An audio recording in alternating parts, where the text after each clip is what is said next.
Good morning and welcome to our first edition of the Welsh Wire here on Facebook Live, the Welsh Wire, where West Michigan business and talent connect.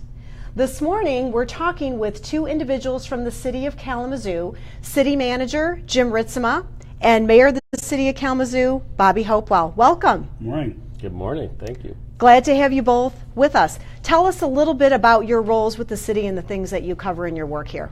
Jim? I'm city manager, as you mentioned, and I have administrative responsibility for the day-to-day departmental actions and overseeing and carrying out the city commission's policies through our organization. Great.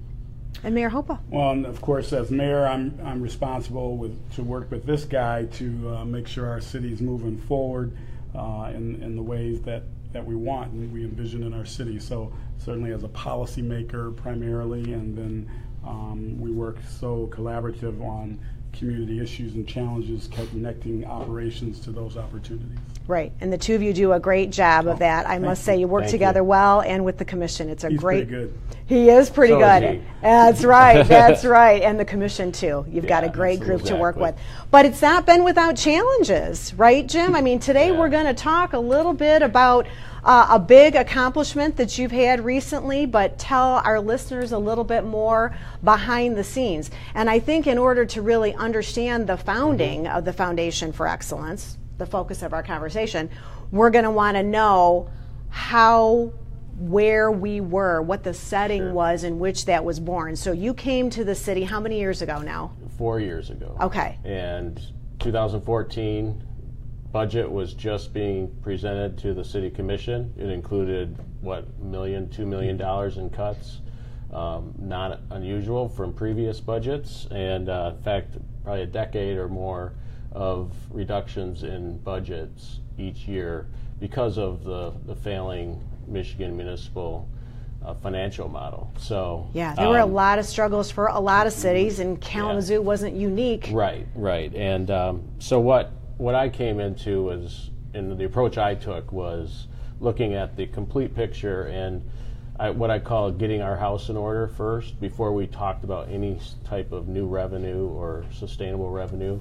What that meant to me was tackling retiree health care, and that was a big issue at the time, how we're going to pay for this commitment that the city has with its retirees.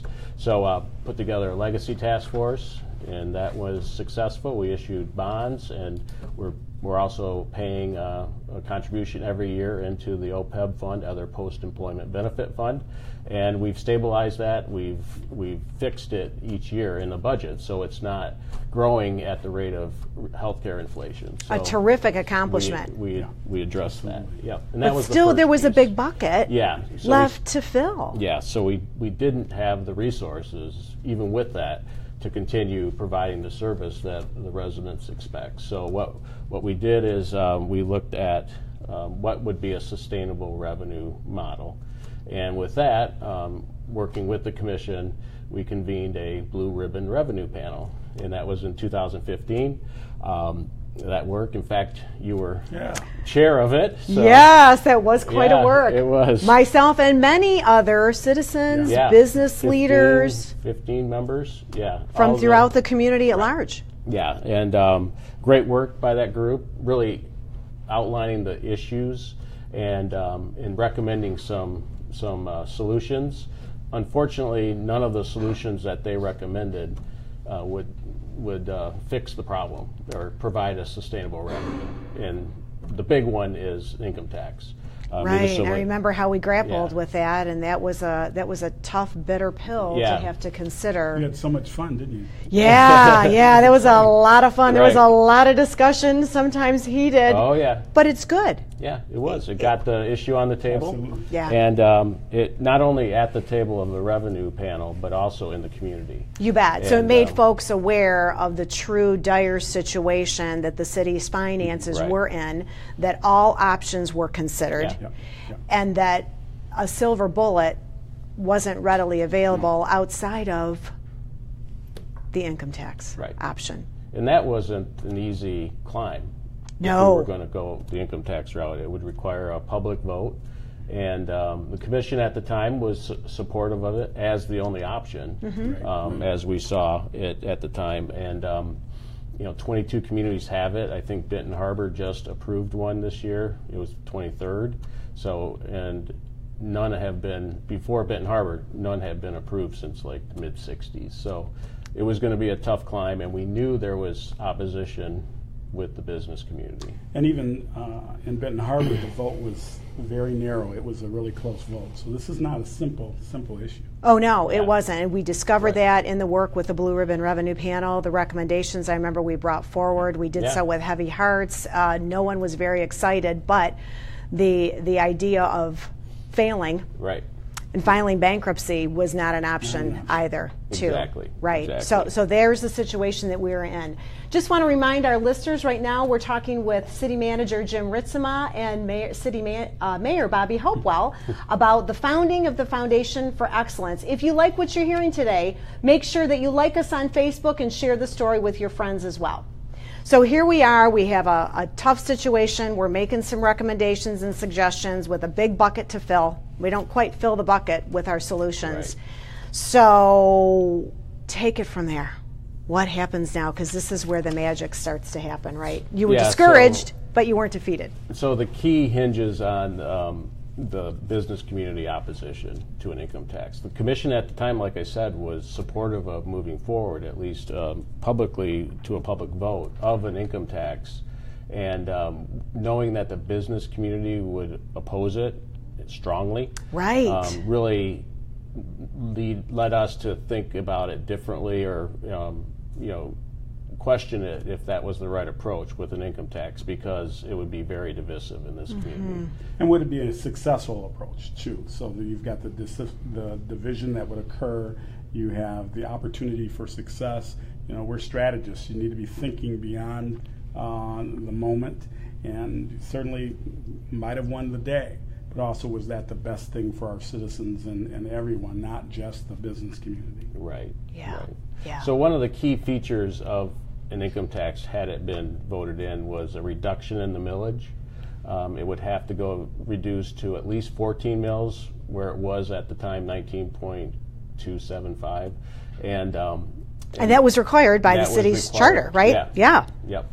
So that was a key feature that we were really honing in on as a way to alleviate some of the burden to our residents and share some of that responsibility or that burden with the outlying townships who work in the city and use our resources. So with that, and knowing the business community was going to be in opposition, it led to some conversations of, if not an income tax, then what? And it just kind of went from there. Yeah. So someone thought big. One of the two of you thought big. Maybe together you thought big. You thought differently. I mean, this is a community that tends to think big anyway, like the Kalamazoo Promise. Just because it's never been done doesn't mean we can't do it. So who dared to breathe an option of something like the Foundation for Excellence first? I think it was both of us. So give me the scenario. You're in a locked room. It's warm. The sweat's pouring off your brow. Tell me about what that looked like. I think the mayor was building this base before I even arrived here, and he can speak to that, and then I just kind of carried that forward.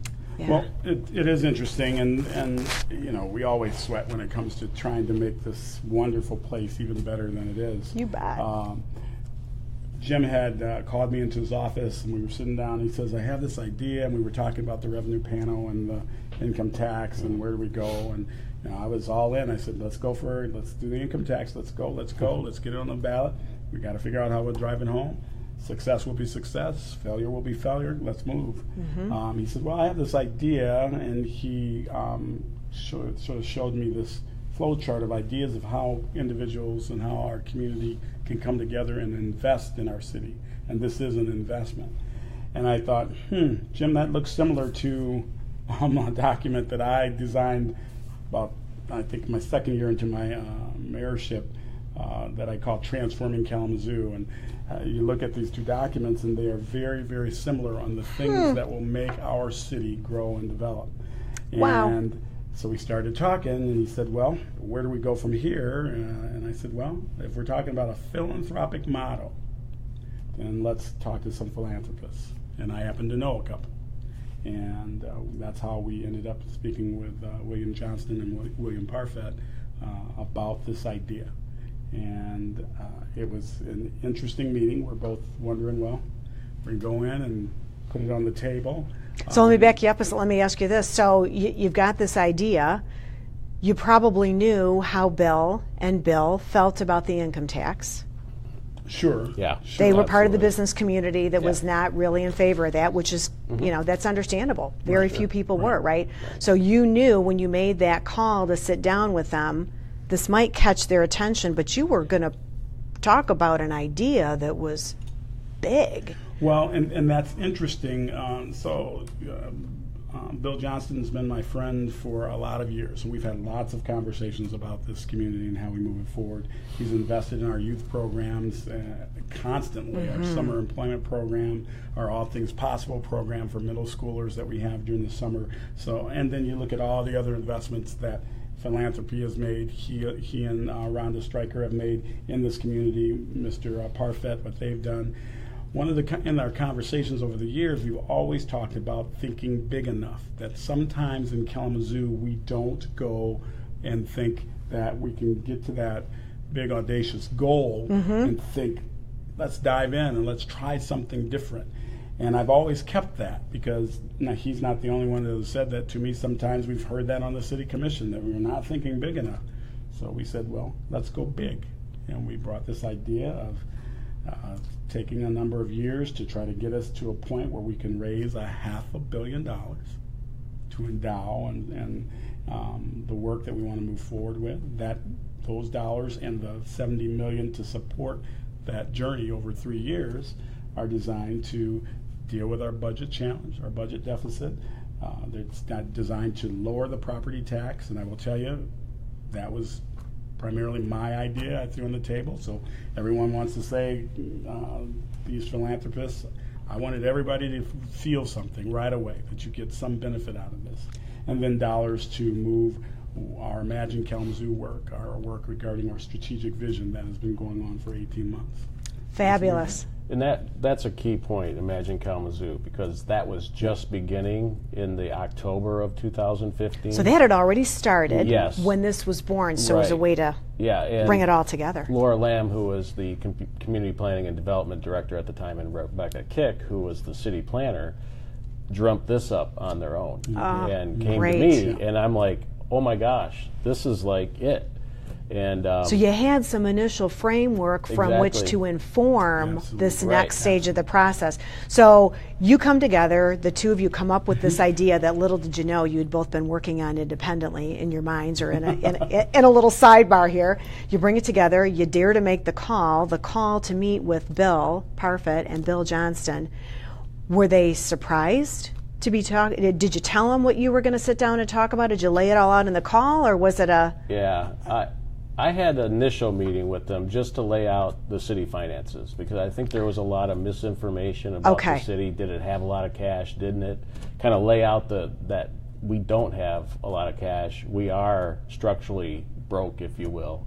And so that initial meeting was an information, not just talking. Information, And it also helps set the stage as us moving forward on the income tax. So you may oppose it, but here's our situation. We have very few choices, probably really no choice.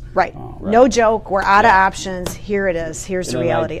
Then we followed up in after the holidays at that time, and I think we sat down with them. Actually laid out Imagine Kalamazoo, because my initial meeting, I touched on it, but it hadn't really been formed at that point. And that just kind of led to this whole discussion, or this whole ideation around the Foundation for Excellence. You call them back and say, let's sit down and talk about something big now. So they were ready. I mean, they had all the background information that they needed.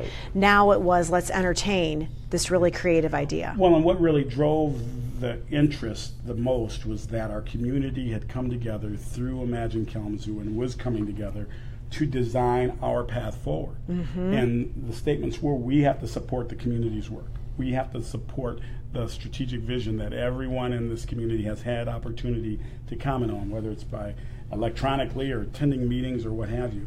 And I think that's what enticed them greatly about trying to move to the next level, even though this is huge for our city, but then throwing in things that we know that are very important. When it comes out of the mouth of Bill Johnston, are we thinking big enough? So I'm like, whew.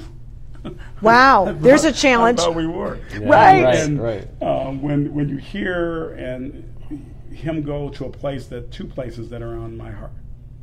Our youth, that we have to find a path for success for our young people. And that we have to work hard at actually ending generational poverty. That this work has to be about that, or it's meaningless in regards to everyone feeling a benefit from this community moving forward. How are we sharing in the journey of Kalamazoo? And shared prosperity is key in this work. Right, you're changing the whole landscape Absolutely. with what you're doing here. Right. So you sit down in the meeting, you kind of throw out this framework and this idea. Did eyes get big? Were there light bulbs going off? Was it shock and awe? I mean, tell me, what was the response when you kind of laid out the framework? I didn't see eyes get big. I think they were, from my perspective, they were really glad to see a plan or a vision for this community. One of them told me that it was like the city was living in a bunker mentality for the last 10 years, and to see it come out and now have a vision for the community, something they can invest in versus just the same old, keeping everything going as it was. I think that was exciting for them. Great. So, well, and keep in mind, I'm sorry. No, go ahead. The second meeting was where we really started talking about numbers. Oh, sure, right. So it's all sounding good. We're all excited, and then now let's get down to the brass tacks in the second meeting, so everybody likes it. And then big numbers come out. And of course, he talked to me first regarding these numbers. Right. And so you got to talk about the numbers? Lucky you. And drew the short straw on that one. Yeah. So we're sitting down, and part of my mission is also, how do I work with our elected leaders, our policymakers, to understand what we're trying to do here, and not drive them too crazy, which a concept like this certainly can and did. But he gave me these enormous, I'll call it, numbers, and I said, "Are you kidding me? Really? It's that large?" And we started working that, and got it to a place to present this, and that was my reaction. I went to that same reaction that others do. Oh, too big, and then I went, wait a minute. That's not the space we're thinking. We can ideate about what we want to happen. It's okay to do that. It's okay to think that this place can be even better than it already is, Absolutely. that we can invest differently. But I went to that space, and I went, okay, have to change my behavior here. Right. So you take it in, you've got the numbers, you kind of roll out the details, and now what?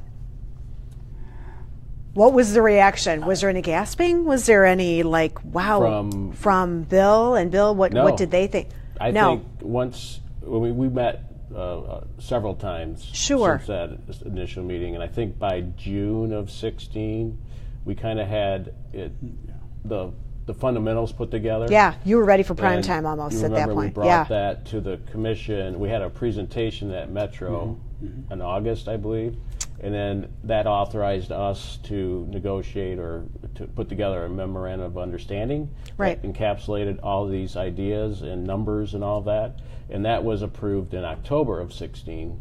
And they also signed that at that time, and that really became the basis or the foundation for creating the foundation for excellence. Right. So you made what seemed to be a really large uphill climb and a really difficult task look easy. We joked, if you remember, in the Blue Ribbon Revenue panel about if only someone could just write a check, we could get this all taken care of. It would be outstanding. We laughed about that, but you actually did that, and the way you describe it, it didn't make it sound like it was that difficult. Yeah, we did lose some sleep. You did get a few sleepless nights. Yeah, most people would know I was a little skinnier in 2016. And me too.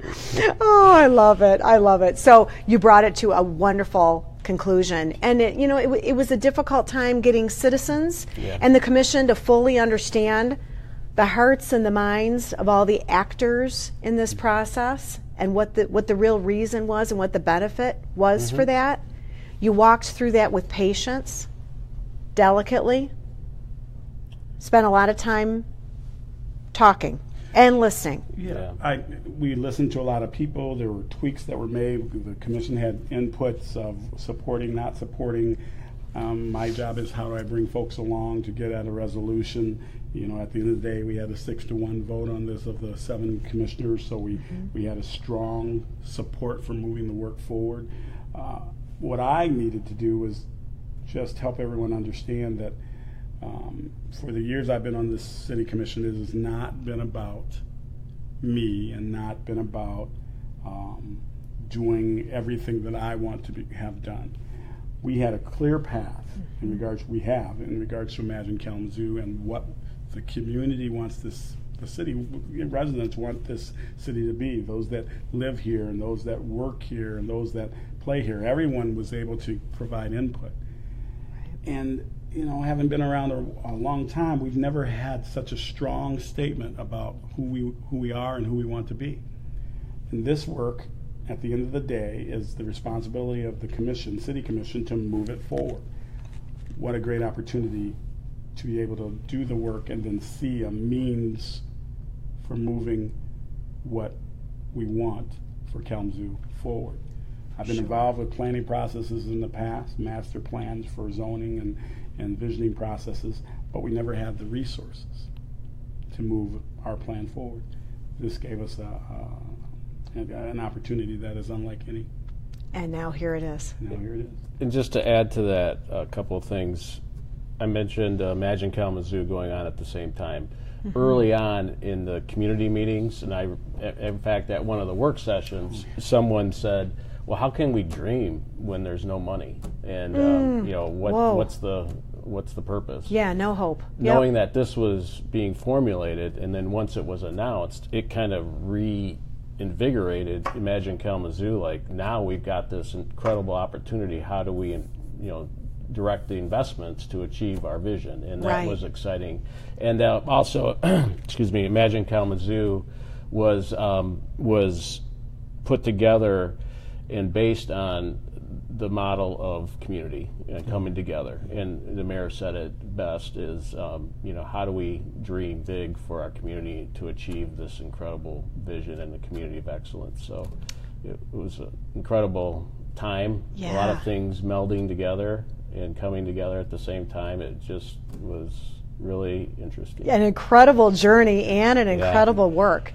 And it's a game changer. It's a game changer for the city of Kalamazoo. It's a game changer for the citizens and the business community in Kalamazoo for generations to come, no doubt about that. So you're to be applauded, truly, for the creative, innovative thought that you gave to us and daring to dream big. I think there's a lesson in that probably for all of us in our businesses, in our work, that sometimes we look at a problem that seems to be insurmountable, that the challenges are just too big to solve through ordinary means. There's opposition on all sides. There isn't really a good answer. But when you step away and think big and think differently, sometimes, and you dare to ask the question, sometimes some really interesting solutions can come out of that. So I think that's a challenge for all of us to consider. And this is we are going to be perfectly imperfect. This is not going to be simple. There's going to be things that we miss. It's not going to cover everything that someone wants to hear us say and whatever. But this is a journey of doing this work. And there will be some things that take priority now compared to what happens tomorrow. But if we have our eyes focused that we're going to make this community better, that we're going to strive to do the work that needs to be done to get us down there, knowing that we will always be this masterpiece that's in progress, not some masterpiece that's done. And, well, you know, I get it. Naysayers are going to be there. I get it. Those folks that love us and encourage us will be there. At the bottom line is, this is about how we move a community. And when you move a community, it's tough, it gets murky, and you still move forward. And that's what we're going to do. Right, right. In the Welsh Wire, we talk a lot with West Michigan businesses and talent and how we connect together and how we do what we do better right here in West Michigan. There's lessons, I think, in this. If there was something that you would want our listeners to take away as business owners or business leaders from the process that you went through, what would be a lesson that you might share? Can I just add real quick, Sure. Based on what the mayor was saying? So this is in perpetuity. This is set up to be forever. It's not like a 3-year funding cycle. If it works, great, we'll continue funding. If it doesn't, you know, we will cease funding and we'll be back to where we were. No, this is trial and error, continuous improvement, best practices. That's what this allows us to begin doing and to allow community partners to do to achieve these outcomes we want to see. And, Absolutely. So that's a key part of this. Yeah, the work of solving generational poverty. You'll probably check a few boxes, but a few new ones will develop, and so things will morph and change. But the point is, in perpetuity, we're going to have what we need to be able to attack the issues and do well for our citizens. And if I was to say something, it would be that anyone and everyone can be a philanthropist in this. So, yeah, we've talked to some significant philanthropists in this community, but everyone, when we lowered the tax rate, we sent a letter within the tax documents saying, if you'd like to give to the Foundation for Excellence, feel free. Not telling folks you have to. Someone inferred that. We're giving. I'm going to give everyone the opportunity. We have kids that may want to put on a lemonade stand for this. If you want to do that, feel free. If you want, I need to repeat that. If you want, because those are your dollars. I'm not directing you, but you make a mistake in not asking people. You make a mistake in not allowing folks to participate. And I don't know what are we at right about now? We were at about $28,000. $28,000. Over 100 people. Nice. Gave back to the foundation. Nice. And again, terrific. Not at our direction. Yeah. It's a request. And people make requests all the time. I will ask for anything regarding this city, and I will work for it in that way.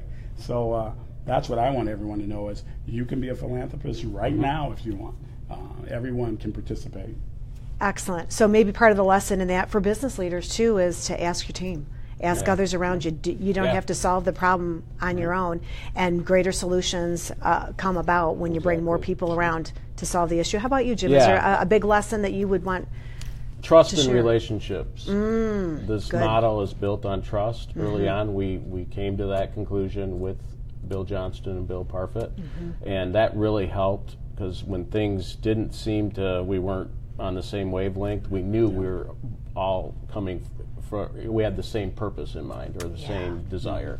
So that really helped, and then developing relationships based on and building trust, because had we come with this just write us a check and we'll be good. No, it was about like the mayor said, he had a good relationship with Bill Johnston at the time. That helped tremendously. Right. And if we have a plan to bring, not just can you help us bail us out. That was never the discussion. So having that relationship, building the trust to let amazing things happen. Right. And seeing work like the work you did on the revenue panel, that was important. Our city manager taking on the operational challenge of dealing with the other post-employment benefits, those things demonstrates to this community that we're diving in and trying to figure out our path forward without dipping into anyone's pockets. And it just became so overwhelming to get beyond those great things that we're doing that are going to have impact to not figure out a new way, a new road forward. So I'm excited. Oh, as you should be, and you should be proud too. I mean, I love the lesson in that, though, that really none of this could have happened had you not for years been working on developing a trusting, open, transparent relationship with the members of the community, trusted leaders, the work through the panels, your team, everyone trusted and believed that you were taking them in the right direction and doing what was in the best interest, and here's what was born. This is such a great story, and so thrilled that we were able to share it. Yeah. Let me ask, if listeners want to know a little bit more and want to dig into more details about the Foundation for Excellence, where should they go? To the city's website? Where would you direct them? City's website, there's a separate page for the Foundation for Excellence. There's a link to it from the city's main webpage. Perfect. KalamazooCity.org. Also, if you want to know more about Imagine Kalamazoo, there's ImagineKalamazoo.com, I believe, is there, but you can also get to that on the city's website as well. Super, super. And if you like what you've been hearing today on our Facebook Live show with the city manager and the mayor of the city of Kalamazoo, please share what you're seeing and like what you're seeing. We would love to have you share that with other people. And we thank you for being a part of our Facebook Live, our inaugural broadcast for the Welsh Wire. If you want to learn more about the Welsh Wire and see more of our podcasts and Facebook Live shows, please go to our website, welshandassociates.net. Thanks for joining us today. Thank you. Thank you.